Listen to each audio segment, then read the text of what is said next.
Very good. असंच. हा आता कसं जमतंय?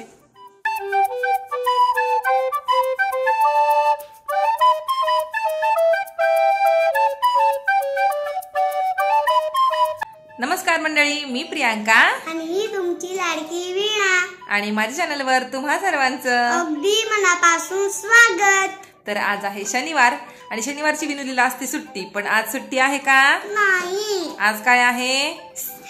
आज आहे माझी एक्झाम आणि आज 2 पेपर आहेत, हो ना शनो? हा. त्यामुळे मग आता वीणा तयार झाली आणि आता वीणा शाळेत जाऊन येणार आहे.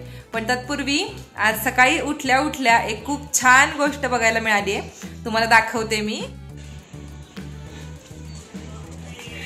आमच्या सोनचाफ्याला आलेलं आहे छानसं फूल. पहिलं फूल आहे हे या झाडाचं. आणि हे बघा किती कळ्या आल्यात. हा मस्त वास येतो. मग आता हे तोडून फूल आपण देव बाप्पाला, पहिलं फूल देव बाप्पाला. अरे हे पूर्ण उमलू दे तरी. नाही, सोनचाफा तेवढाच उमलतो बेटा, जास्त नाही उमलत. मी उमलते. नाही मी तोडते. बर. मला तोडता येतं. हे बघ. आणि वास नाही घ्यायचा. हे बघा कसं आहे सोनचाफ्याचं पहिलं फूल. चला चला देव देव पाकळ्या बघा. चला गणपती बाप्पाला व्यवस्थित वहा. देव बाप्पा चांगली बुद्धी दे.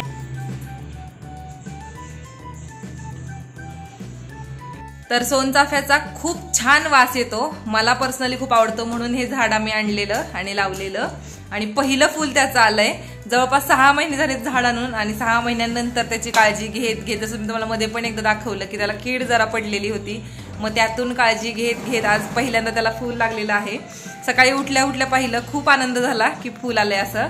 आता इथून पुढे जेवायला त्याला मला डोक्यात म्हणजे केसात सोनचाफ्याचं फूल घालायला खूप आवडतं, कारण त्याचा वास खूप छान येतो आणि मस्त वाटतं. मला पण. हो, तुला पण आवडतो वास. आणि अजून एक गोष्ट बघायची आहे का तुम्हाला? बघायची आहे का? हो, बघायची आहे. बघायची आहे. दाखव ना लगेच. चला.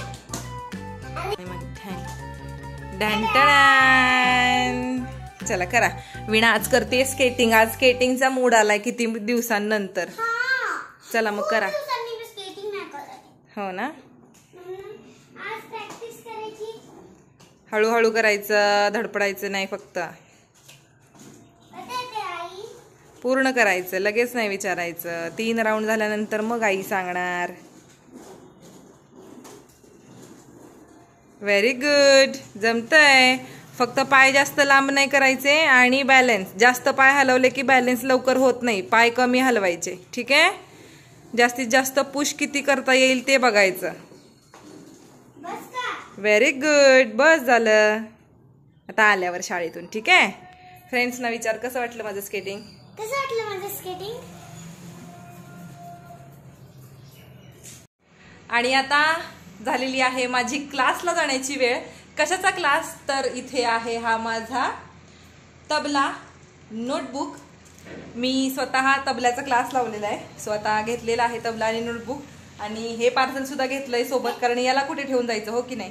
सो मी वीणाला माझ्यासोबतच घेऊन जाते. माझं सुरू असतं, सर मला शिकवत असतात आणि हे बघत असतं पार्सल आमच्याकडे अधूनमधून. पार्सलच आहेस तू माझं. आणि खूप दिवसांनंतर खरं थोडा गॅप झाला, कारण गणपतीमध्ये वगैरे मी घरी गेले ना, त्यामुळे मग थोडासा माझा गॅप झाला. तर मी सरांना काल परवा मेसेज केला. मला थोडी भीती वाटत होती, आता क्लासला जायची वेळ आलेली आहे आणि आपण एवढा दिवस बंक केलाय क्लास असं. सो मी परवा दिवशी रात्री सरांना मेसेज करून सांगितलं की सर सॉरी बरं का, गणपतीसाठी घरी गेलेले आणि मग आता मला भीती वाटते, म्हणून मी आत्ताच तुम्हाला मेसेज करते की मी येणार आहे शनिवारी क्लासला असं. तर सर पण हसायला लागले की घाबरायचं आहे काय त्यात, कारण तेही समजू शकतात मी एक गृहिणी आहे, माझं लग्न झालंय म्हटल्यानंतर मलाही माझी कामं आहेत. सो ते म्हणाले तुम्ही या मॅडम, मी शिकवते तुम्हाला, टेन्शन घेऊ नका. सो आता आपण जाऊयात तबल्याच्या क्लासला. सो इथं आहे हा माझा तबला क्लास, एकेज studio, dance and drapery, music store and accessories. So let's go. चल विंटा.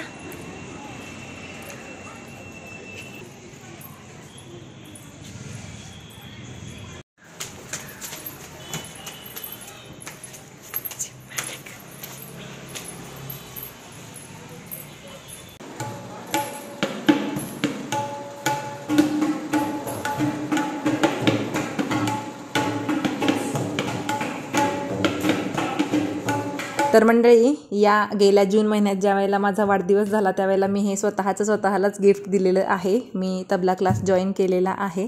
शाळेत जेव्हा मी होते तेव्हापासून मला असं वाटायचं की मी तबला वाजवायला शिकलं पाहिजे, कारण प्रार्थना आम्ही तबला आणि हार्मोनियमच्या धूनवरती म्हणायचो आणि तेव्हा मला खूप प्रकर्षानं असं वाटायचं की मी ते शिकलं पाहिजे.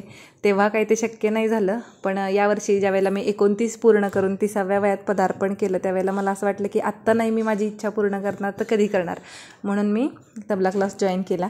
सध्याला आहे बरं का, म्हणजे असं पूर्ण कंटिन्यू नाही होत, पण माझ्याच्यानं जितकं शक्य होतं घर आणि वीणा आणि बाकी सगळं सांभाळून तितकं मी लगेच जाते शिकायला, कारण मला खूप रिलॅक्स वाटतं. म्हणजे तो तास 1 तासाचा क्लास असतो माझा, तो 1 तास मला असं वाटतं की खूप म्हणजे असं स्ट्रेस रिलीफ म्हणतो ना आपण त्या प्रकारे, कारण आपल्या सर्वांना माहिती आहे संगीत जे आहे, म्युझिक जे आहे ते स्ट्रेस रिलीफ मिळण्यासाठीच आहे. सो मी ते करते आणि मला असं वाटतं की हे गृहिणीसाठी एका आवश्यकसुद्धा आहे. मी स्वतः एक फुल टाईम म्हणजे म्हणतो ना आपण गृहिणी आहे.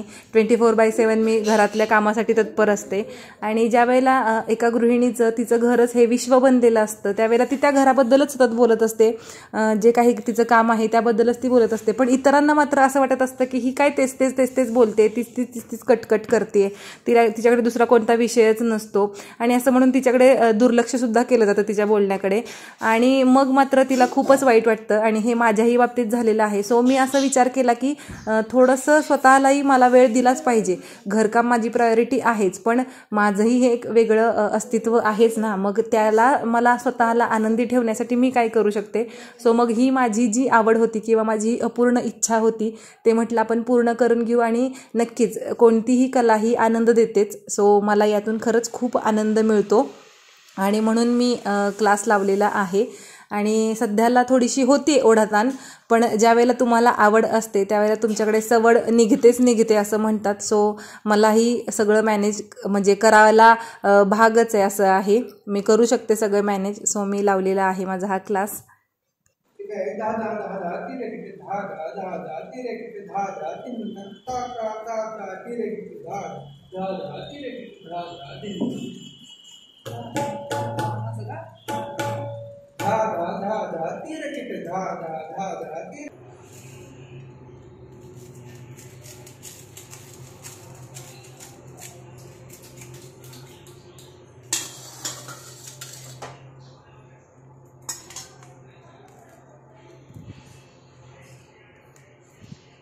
तर कसं मस्त क्रिस्पी सँडविच झालं की नाही. तर आता हे कसं बनवायचं ते आपण बघूयात. तर मी इथे घेतलेलं आहे बारीक चिरलेली काकडी, बारीक चिरलेला थोडासा कांदा आणि टोमॅटोसुद्धा त्याच्यामध्येच. आता याच्यामध्ये आपण घालूयात व्हेज मेयोनेज. तर अतिशय क्विक सँडविच रेसिपी आहे ही. तर ज्यावेळेला आपण असं सँडविच बनवतो ना त्यावेळेला आपण नॉर्मली काय करतो, गोल काप घालतो त्याच्यामध्ये काकडी, टोमॅटो किंवा कांद्याचे. तर त्याच्याऐवजी असं बारीक चिरून आपण घेतलं ना तर खायलासुद्धा सोपं जातं. त्यामुळे असं तुम्ही नक्की ट्राय करून बघा. आता याच्यामध्ये मेयोनीज घातल्यानंतर आपण याच्यामध्ये घालणार आहोत हे ऑरेगॅनोचे हर्ब्स आणि याच्यामध्ये सोबत जातील आपले चिली फ्लेक्ससुद्धा. तर आता मी ते चिली फ्लेक्स जास्त वापरणार आहे कारण मला हे सँडविच बनवायचे आहेत थोडेसे तिखट. तुम्ही तुमच्या आवडीनुसार वापरू शकता आणि हे सगळं आपल्याला करून घ्यायचं आहे एकत्र. आता याच्यामध्ये मी आत्ताच मीठ घालणार नाही आहे कारण तुम्ही लगेचच मीठ घातलं तर त्याला सुटतं पाणी आणि मग ते पाणीदार ज्यावेळेला आपण मिश्रण पावा म्हणजे ब्रेडच्या स्लाईसवरती ठेवू सँडविच बनवताना त्यावेळेला तितकासा असा क्रिस्पी होत नाही ब्रेडचा स्लाईस किंवा ते सँडविच. सो त्यामुळे मग ज्यावेळेला तुम्हाला बनवायचं आहे त्यावेळेला त्याच्या अगोदर जस्ट मीठ घालायचं, मिक्स करायचं आणि लगेचच सँडविच बनवायला घ्यायचं. सो मी आता इथं मीठ मिक्स केलेलं आहे याच्यामध्ये आणि आता मी इथं हे तव्यावरती भाजणार आहे. तुमच्याकडे ग्रिलर वगैरे असेल तर त्यातही तुम्ही ते करू शकता. आता इथं थोडंसं सीझनिंग म्हणतो ना आपण तसं करून घ्यायचं आहे ब्रेडला. मी इथं तूप लावते, तुम्ही बटरही वापरू शकता नक्कीच. मी इथं आमचं घरगुती तूप वापरते. आता एका ब्रेडच्या स्लाईसला मी हे तूप लावलेलं आहे आणि तूप लावलेली बाजू खाली ठेवायची जेणेकरून ती गरम होईल आणि छान क्रिस्पी होईल ती बाजू. आणि याच्यानंतर आता आपण घालणार आहोत याच्यावरती टोमॅटो केचप, टोमॅटो सॉस जो आपल्याकडे असतोच सर्वांकडे. आणि टोमॅटो सॉस आपल्या आवडीप्रमाणे घालायचा, तो स्प्रेड करून घ्यायचा आणि त्याच्यावरच हे आता आपण जे मिश्रण बनवलेलं आहे काकडी, टोमॅटो, कांद्याचं ते घालून घ्यायचं. ते घालून झाल्यानंतर त्याच्यावरती दुसरी स्लाईस. आता या दुसऱ्या स्लाईसला तुम्ही हिरवी चटणी म्हणजे ज्याच्यामध्ये पुदिना, कोथिंबीर, ओलं खोबरं आणि थोडेसे मिरची आणि जिरेसुद्धा असतील तीसुद्धा लावू शकता. मी क्लासवरून जस्ट आलेले होते आणि ह्यांना लगेचच ब्रेकफास्टला मी हे बनवत होते, कारण तेही कंपनीतून आलेले होते म्हणून माझ्याकडे काही ती चटणी रेडी नाही आहे. त्यामुळे मी चिली फ्लेक्ससुद्धा जास्त वापरलेल्या होत्या तिखटपणासाठी, फ्लेवरसाठी म्हणूनच. आणि आता हे आपल्याला फक्त शेकून घ्यायचे दोन्ही बाजूंनी व्यवस्थित क्रिस्पी होईपर्यंत. आणि तोपर्यंत मी उरलेले पण इथं आता तूप लावून घेतलेलं आहे आणि आता हे बाकीचे सँडविच पण मी बनवणार आहे. तर हे बघा झटपट असं सँडविच आपलं तयार झालेलं आहे. तुम्ही सुद्धा करून बघा आणि रेसिपी आणि मला कमेंट करून नक्की सांगा. ओके, आता आपण आहूनच्या आणि वीणाच्या रिॲक्शन्स बघूयात.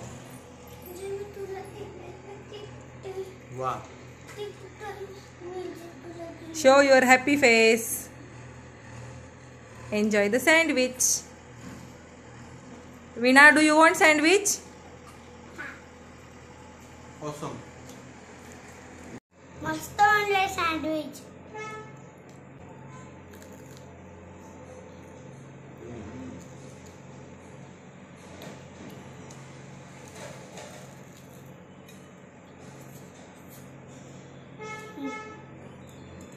आणि सँडविच खाऊन झाल्यानंतर मिस्टर पवार निघालेले आहेत त्यांच्या मित्राकडे. बघा आज शनिवार, रविवारची उद्याची सुट्टी असते. मग सुट्टीच्या दिवशी फॅमिली टाइम असतो का फ्रेंड्स टाइम असतो? फॅमिली. मग तुम्ही कुठे निघालाय? Friends family. Friends or family का? बर, ठीक आहे. मग आता शनिवारी मग आता निघालेत, 1-2 तासात माघारी येतो बोललेत. बघू आता. मग मला म्हणत होते गाडी घेऊन जातो 2 व्हीलरवर, पण आता रात्र झाली, 7 वाजलेत. मी म्हटलं नको, बसनी जा, बसनी या. उशीर झाला तरी चालेल, भले राहायला लागलं तरी चालेल, पण रात्रीचं नको, उगाच आमच्या जीवाला घर. Okay, enjoy your time with your friend. Okay, bye bye. तर मग आता हे तर गेलेत मित्राकडे, वीणा पण आता झोपलीये. मग हे म्हणालेत मी माघारी येणारे, पण मला होणारे उशीर. मग आता तोपर्यंत म्हटलं सरांनी जे मला आज बोल शिकवलेत त्याची थोडीशी प्रॅक्टिस करूयात आणि थोडंसं रिलीफ वाटतं, छान वाटतं. आणि म्हणूनच मी माझी आवड म्हणून म्हटलं आपण एखादी कला नक्कीच शिकूयात. तर मी प्रत्येकाला असं सांगेन की तुम्हीही एखादी कला नक्की शिका, कारण कला ही नेहमी आनंद देतेच देते. आणि आपल्याला सर्वांना माहिती आहे की आपल्या आत्ताच्या जीवनात आनंदाचे काय महत्व आहे, ते आपल्या सर्वांची जीवनशैली कशी आहे ते. सो नक्कीच तुम्हाला आवड असेल तर कोणतीही कला नक्की शिका. आणि हो, तुमच्या दादांना सांगा पण की फॅमिली टाइम नावाची काहीतरी गोष्ट असते. मित्राचा फोन आला की लगेच मित्राकडे जायचं नाही, हो की नाही? माझं असं काही नसतं, उगाचच बोलले मी. जातात ते, माघारी येणारे बोललेत ना, मग विषय संपला. सो हा होता आजचा व्लॉग. कसा वाटला हे कमेंट करून नक्की सांगा. आवडला असेल तर लाईक करायला विसरू नका. आणि हो, चॅनलवर नवीन असाल तर सबस्क्राईब केल्याशिवाय जाऊ नका. आणि सबस्क्राईब केल्यानंतर लगेचच समोरची जी घंटा आहे ती नक्की वाजवा, जेणेकरून मी ज्या वेळेला व्हिडिओ अपलोड करेन त्यावेळेला त्या व्हिडिओचं तुम्हाला नोटिफिकेशन जरूर मिळेल आणि तो व्हिडिओ तुम्ही बघू शकाल. मग भेटूयात उद्याच्याच नव्या कोऱ्या व्लॉगमध्ये. तोपर्यंत आत्तापुरती रजा द्या. Bye bye. Thank you for watching.